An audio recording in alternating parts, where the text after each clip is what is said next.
Want to bring it on? Let's bring it on. Okay. Do it. This is an interesting first question for you from David, who says, presidential candidate Trump said recently that he was for banning Muslims from entering America until we can figure out what's going on and what to do about identifying the radicalized people. The experts immediately said that religious rights are protected by our Constitution. You can't do that. My question is, isn't our Constitution in place for our people in our land? How does our Constitution give people from other countries any rights or privileges? Well, it doesn't. And this is, people have been saying things that just are not true in law. You say it's unconstitutional. No, it's not. It's not. You know, you can ban anybody you want to from coming. Well, we did it before, didn't we? I mean, in the Second World War, look what happened to the Japanese. They were in. interned, and of course, you weren't going to let Nazis come across the border and blow your factories up. Countries can set up barriers they want to. And then foreigners don't, outside this country, are not supposed to have the benefits of our Constitution, our Bill of Rights. It's for citizens. So I think if somebody says otherwise, I disagree with them. All right. This is a viewer, Pat, who says in 1 Corinthians 7:2, it says, "Let every man have his own wife and every woman have her own husband. I've been with my one partner for more than 5 years. Isn't this common law marriage, or am I still fornicating in the eyes of God?" Look, I don't know what you're doing, but I do know that if you have committed to this one woman, and you have committed for life, and you have said, "You are my wife, and I am your husband, and we will live together in marital harmony for the rest of our lives, until death us do part," then in the eyes of God, you're married. Now, in the eyes of the law, you've got to get a certificate, and you've got a marriage license, and go through all those procedures. But in a sense, why not?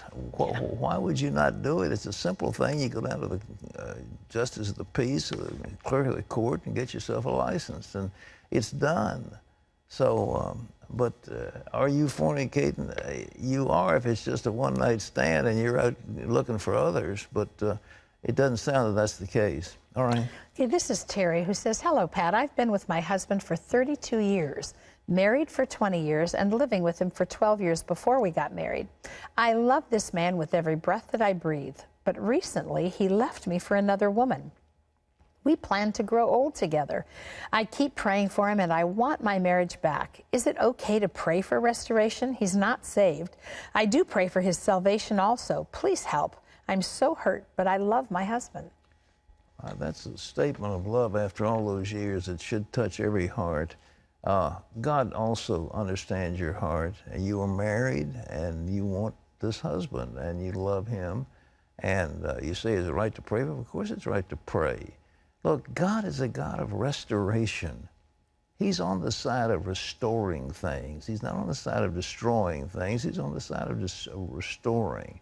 And you want a marriage restored, and what you really want more than anything else is that your husband will come to the Lord.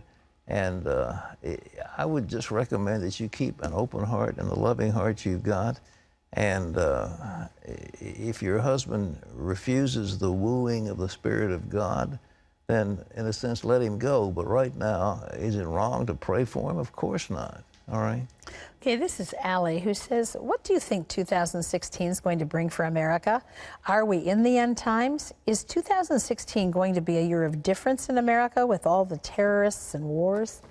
I don't know what to say about that, because I haven't really. I go at the end of the world, the end of the year, to pray and see if I can get some direction from the Lord. But right now, I haven't done that.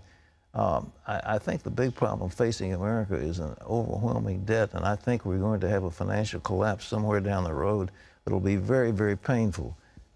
We also have, you know, the North Koreans just said they had a thermonuclear bomb. They've got a hydrogen bomb. That bunch of crazies up in North Korea. You've got threats from ISIS. You've got threats from Russia. You've got radical Islam on every front, and it's not going to be any better. The guy that takes over as president of this country is going to have a serious problem. But his predecessor isn't leaving with what we'd like to see as stability. All right? That's all the time we have for your questions today, but we always love hearing from you, so thank you for sending them in. Thank you.